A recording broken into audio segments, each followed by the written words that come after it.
Hey there, and welcome to the Unleash Your Greatness Within podcast. I'm TJ Hoisington, and I'm about to record a new podcast episode. And I thought that I would film it right here. And you can see I got the microphone here. I have my notes here.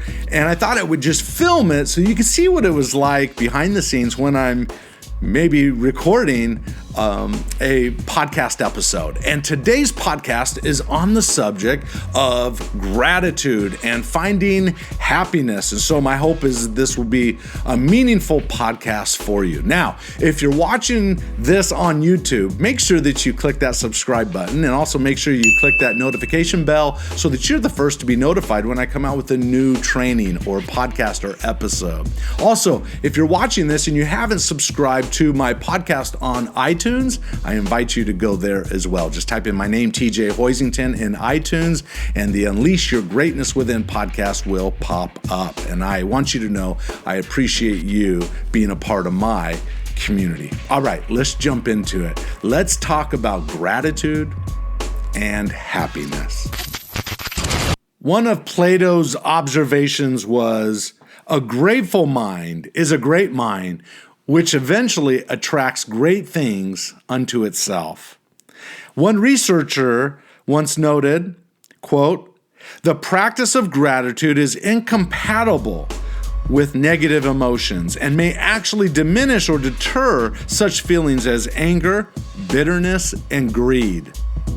The Roman philosopher Cicero, who stated that gratitude is not only the greatest of virtues, it is the parent of all others. David Steindl-Rast, the Benedictine monk, and I hope I said his name correctly, I'll list it here. He penned these beautiful words when he said, "The root of joy is gratefulness." It is not joy, he says, that makes us grateful. He says, rather, it is gratitude that makes us joyful. And he shared some more things that I'll cover a little bit later in this video. Here's my point. Gratitude is a disposition. It's a way of being a person. It's a way of looking at the world. Is the glass half empty or is it half full, right? I remember when I worked with Tony Robbins, he would always say, don't see things as they are, see them better than they are. And he says what most underachievers do or low performers do, they see things as they are, but they see it a little bit worse than it is. You want to be the type of person who has an abundance mindset, that things work out for me, that, you know what, things will be fine, right? Living on sort of a level of faith that no one's out to attack you, that life is good, you're okay, I'm okay. And I think that way of looking at the world, and in our context of what we're talking about today, of being grateful, is a disposition. It's an attitude that anyone can develop, but it has to do with, you're going to have to shift your focus, right? And I get that everybody comes from a different background. I even suggest be thankful for your difficulties and your challenges and your obstacles. Be thankful for them. You know, I think gratitude is a heaven's law, right? Those people in our lives that just have the tendency to look for the good and find things in their world, no matter how grim their reality is a beautiful thing. They're wonderful people to be around. And I suggest that even those difficulties in our lives, to suggest that you look at them from the vantage point of, how is this going to bless my life? Or how is this blessing my life? So I thought I would just share a personal story really quick with you that can help illustrate this. And everyone watching this will see a different aspect of this story. But in general, let me just put it this way. Early on, I knew I was going to be a motivational speaker and a corporate trainer. I was 15 years old when I stumbled on that idea after listening to a tape of a guy by the name of Jim Rohn. And I made the decision back when I was 15 years old that I was going to live in the personal development space.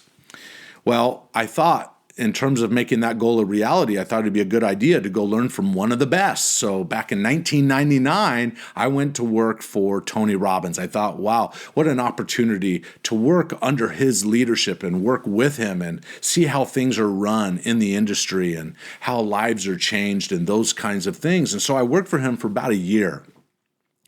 I remember my wife and I in Chicago went to one of his events. I was an employee. My wife came along. We were sitting in one of his seminars when he started to talk to this 5,000 people strong audience. And he said, hey, stop making excuses for living your dream. And I remember as I was listening to him, I started thinking about, well, what's my dream? And then he said, when would now be a good time to go after your dream? Say that again. When would now be a good time? And immediately, like a lightning shot through me that says, TJ, you're making an excuse. Go out and live your own dream. Don't go where the path may lead. Go where there's no path and leave a trail. And so that's what I did. I nudged my wife. I said, honey, I'm going to put in my 2 weeks notice. And 2 weeks later, I did. Because our Utah home was being rented out to a renter, we didn't have a home to go to. So I called my parents and I said, hey, Mom, Dad, is there any way we can live in the basement of your house? We only need to be there for 2 months. And of course, they said absolutely. So we moved up to Washington State. We moved into the basement of their house. At the time, we had two little boys, and we moved in. And unfortunately, those 2 months turned into 5 years in the basement of that house. I tell you what, it was a humbling experience. It was a difficult time for us financially. It was horrible. And you know what? It upset my wife. And I don't remember how it came about, but one day she was pretty mad at me. And we probably got into a little bit of an argument, and she just got so upset. I remember her racing out of the basement. She got in the car. She sped out of the driveway. She drove off. Now, as a husband, part of me, I want to go handle the situation, but I knew in that moment probably wasn't the best thing to do. So I let her cool down. She was gone for a couple hours. And then she came home. And when she came home, she was quiet. She was a little bit different. She didn't treat me with anger or anything like that. In fact, I think she gave me a hug that night. And things sort of mellowed out that evening. We went to bed that night. I know that I apologized to her for the predicament that I was in. You see, we were living in the basement of the house. We were only supposed to be there for 2 months, and now we're in there for a full year, and it's not what she had imagined of where we would be and what our future would be like. Oh my gosh. I mean, she was at her wit's end about it. Well, I remember everything changed. By that next day, she was a different person. She loved me. I mean, she always loved me, but she treated me differently. She treated the situation differently. The kids, just everything changed. And I remember asking her later what happened. And she told me that night after she came home, she was so upset. She thought, I'm not going to change TJ. He's stubborn, right? I can be stubborn.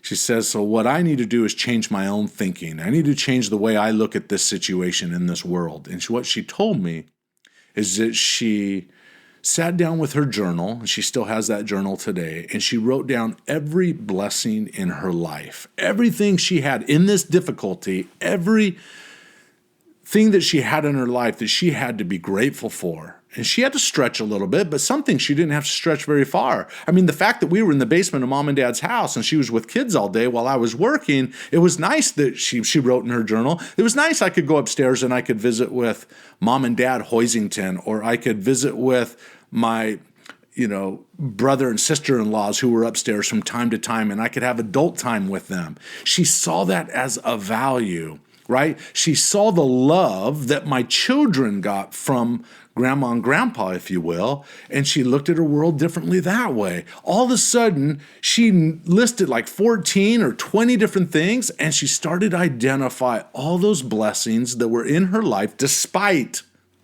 her circumstances, and she became grateful. And I will tell you that from that moment on, the circumstances didn't change for another 4 years. They didn't change. But you know what? Our relationship, our situation, our love for each other, her happiness literally changed. She was a different person from that time she drove the car away to the next 4 years. I'm telling you, and it all changed because she sat down and she made a list and she truly thought, what is it that I have that I can be thankful for? What I have learned from that is that emotional pain, when you're feeling emotional pain, it's often an illusion. It's often self-imposed, and it's largely because we are not looking at the blessings in our lives. We're not looking at those things that we are grateful for, even in the difficult times. You know, I love that old hymn from a Methodist preacher in the 19th century. He penned, Johnson Oatman Jr., penned these following words in a hymn called Count Your Blessings. In the second verse, this is what it reads. Are you ever burdened with a load of care? Does the cross seem heavy you are called to bear? Count your many blessings, every doubt will fly, and you will be singing as the days go by. Isn't that true? Oh, I love that. But here's the reality. Those that are happy despite their circumstances, that are able to look for the blessings and the goodness around them despite their circumstances, I'll tell you what, those are the people that seem to me are living happy. How much power would that have in your life if you adopted that kind of a mindset? You have a choice. You're a human being after all. You have choice from moment to moment to moment on how you want to think, feel, and act. And you know what? You can choose, despite your circumstances, to find the blessings. And I guarantee you, when you do, you will find relief in your suffering, if you will. I'll go to that in just a second. But let me just say, you know, oftentimes I teach people as part of my effort and mission of helping people unleash their greatness within, right? And having been for 20 years now a motivational speaker around high performance principles and studying high performers, one thing you find to be true is that high performers know exactly what they want, right? They drive toward it, they have an expectation, and they're going to go get it, laser focused. Here's the problem with that. With that expectation, it oftentimes does not lead to happiness. What the rules that lead to achievement and the rules that lead to happiness aren't always equal. They don't always correlate or harmonize with each other. And I'm suggesting to you that when it comes to looking at your circumstances differently, it means you've got to lower your standards. You've got to lower the expectation, but find the good in the situation while striving to be better, while striving to never give up. But in the moment, choosing to be happy despite the fact that you're not getting the result that you want. Does that make sense? Despite that moment, learning to be happy in that moment, knowing that tomorrow's a new day. Tomorrow will be better, right? I'll meet someone new. A new door will open for me. Isn't that a beautiful way to live? And eventually it will, because like attracts like. Opportunities will open up. When you start showing more gratitude, it's unbelievable what will happen. And you know, the truth is, you can find happiness in almost any difficult situation. You know who taught us a lot about that? Was Viktor Frankl. He's the author of the book, Man's Search for Meaning. I mean, here was a doctor and a psychiatrist in World War II, just a young doctor and psychiatrist that saw the Nazis were going to take over the beloved Vienna, his beloved Vienna. His parents went to the U.S. consulate trying to get a visa, and they were denied because of their age. So the next day, Viktor Frankl went to the U.S. consulate. And you know what? He was awarded a visa. And he came home from the consulate just being excited and being happy, excited to show his parents, when he noticed that his dad had taken from a blown-up synagogue this marble piece of the commandment saying, love thy father and thy mother, that thy days may be long upon the land. And it was sitting there by the front door, right? He had taken it from the synagogue. Something touched Viktor Frankl's heart. He took his visa and his enthusiasm. He went upstairs to his bedroom and he put the visa in the drawer, shut it, and never used the visa. He chose to stay beside his parents and go to the Auschwitz Nazi concentration camp. Beautiful thing that happened from that is he had an impact on the world with his book, Man's Search for Meaning, and the teaching that he provided. More importantly, he had an impact on his family. He went to the concentration camp with his dad, and because of his background being a doctor and being a psychiatrist, he was able to aid others, particularly his father, who was suffering and who would end up dying in the concentration camp. He looked at that as a blessing for being there. He also noticed other people that found the blessings in being in that concentration camp, while he found some that could not find anything positive about being there, and they would eventually take their lives. One thing that he taught in his book, Man's Search for Meaning, great book, is he taught that no matter how difficult and dim our circumstances, we can find happiness within. And it's all a matter of perception. It's all a matter of what we focus on and the meaning we take from that experience. What does this experience mean to me? And that's what I suggest that you do, is identify, hey, what's working in my world? Be thankful for it, right? And you'll get more of those opportunities. And what's not working in your world, hey, be thankful for the learning opportunity that you have for that, but always seeking to improve, right? You will live a happy life by adopting that kind of a disposition. Now, let me just share a couple thoughts here that might be useful to you. In the classic book, The Science of Getting Rich, Wallace Wattles in 1910 said this: "Many people who order their lives rightly in all other ways are kept in poverty by their lack of gratitude." Interesting. He goes on, "There is a law of gratitude, and it is absolutely necessary that you should observe the law if you are to get the results you seek." Then he goes on, talks about faith. "Faith is born of gratitude.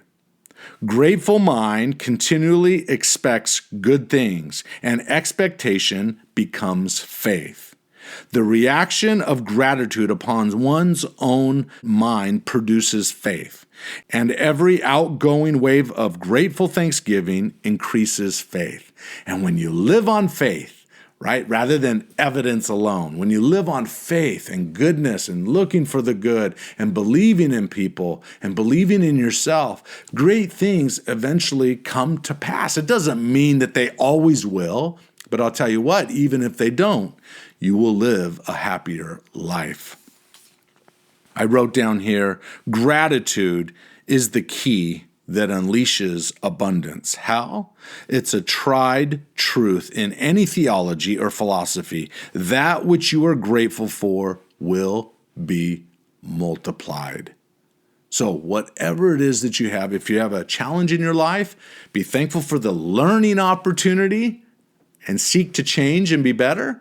If you have those blessings and successes and wins in your life, make sure that you draw attention to those and be thankful for them and pour your heart and soul into being thankful for them. And so let me just point out that there are 3 levels. I'm not sure where I found this, but I came across this or I put it together some time ago, which is there are 3 levels of gratitude. And we'll start with the lowest level and work to the probably the highest level of gratitude. At the lowest level, it is to be thankful. To be thankful for what you have, to make a list and be thankful. That is vitally important. That is a great start. But you want to go a step higher than that? The next level is appreciation, to show appreciation for those things that you're blessed with. And then, number 3, the highest level of gratitude, which I believe is a heaven's law, if you will, is generosity. It's the law of reciprocity. What comes around goes around, right? That as you give, so shall you receive tenfold. So make sure if there's something you want more of in your life, give it away. Give at least a portion of it away. So what direction do you lean? What's your attitude?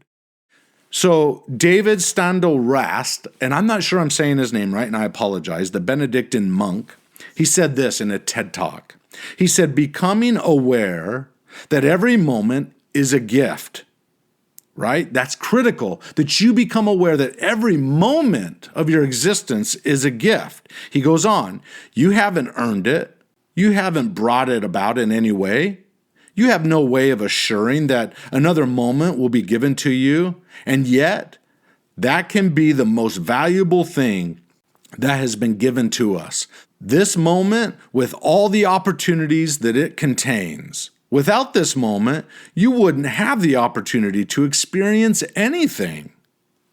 So, this moment is a gift, he says. It is the gift within the gift, an opportunity to do something different. So it's a temptation to think, well, TJ, are you saying that you should be grateful for everything in your life? And he goes on to say, no. Doesn't mean you have to be grateful for anything. He says, certainly not.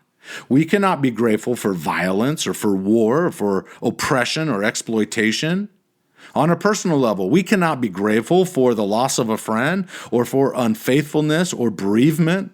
I didn't say, he goes on to say, I didn't say we can be grateful for everything. I said we could be grateful in every moment. Does that mean there are some times when we've got to make a choice to go a different path, to end up at a different destination? Sure, but be grateful for what you have. Be grateful for what's led you here.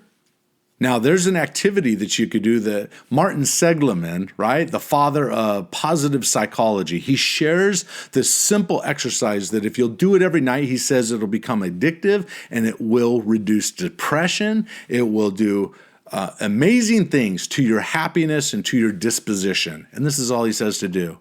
Before you go to bed at night, he says, do this thing. He says, he calls it the 3 blessing exercise.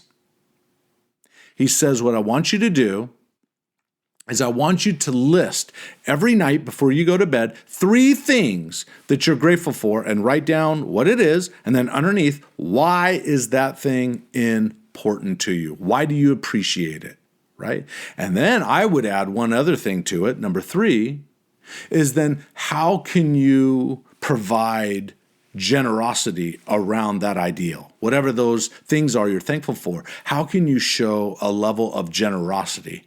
And when you do those things, all of a sudden you will tap into that infinite power that will open doors to you, that will bring blessings into your life.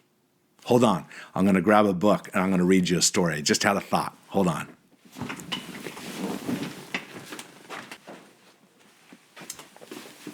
Okay, I found it. Here we go. I love this story. One night at 11:30 p.m., an older black lady was standing on the side of an Alabama highway trying to endure the lashing rainstorm. Her car had broken down and she was desperately in need of a ride. Soaking wet, she decided to flag down the next car.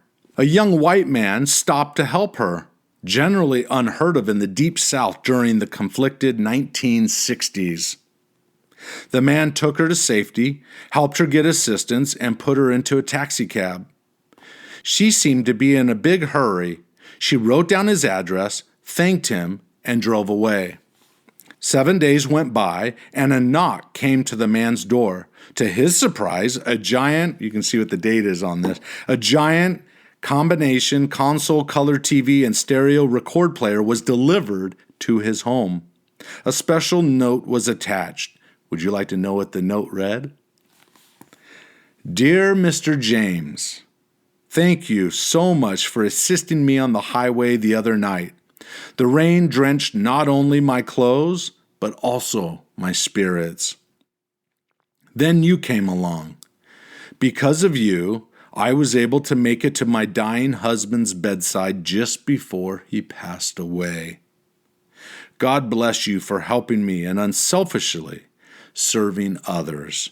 Sincerely, Mrs. Nat King Cole. Wow, if you know that music legend, Nat King Cole, I tell you what a beautiful story. There's something to be said. And by the way, let me just say, so it's not misinterpreted here, we don't give service and we don't give generosity hoping to get something in return. No way. We do it because we have a grateful disposition. We have a grateful heart. We desire to give. We desire to lift. May you find ways by writing down 3 things every night, identify why you're thankful for each one of those things, and then write down what's one thing you can do to be generous. I tell you what, it'll change your life. I hope this quick podcast message was a good reminder for you. I wish you the very best. I believe that having an increased disposition for gratitude will help you unleash your greatness within. In fact, it'll put it on steroids, if you will, right? Being grateful and caring for those around you goes a long way, even when your circumstances are dim. All right, trust me on this. All right, appreciate you. Thanks for being part of my community. I hope you get value out of the different trainings and videos and podcasts and so forth. Stay tuned. We've got more coming. All right, I wish you the best. Now go out and unleash your greatness within. Podcast listeners, thanks for listening. You've taken time out of your schedule, and I really appreciate it. Now do me a favor. If you like what you heard, star it. Thanks. Now go unleash your greatness within. GreatnessWithin.com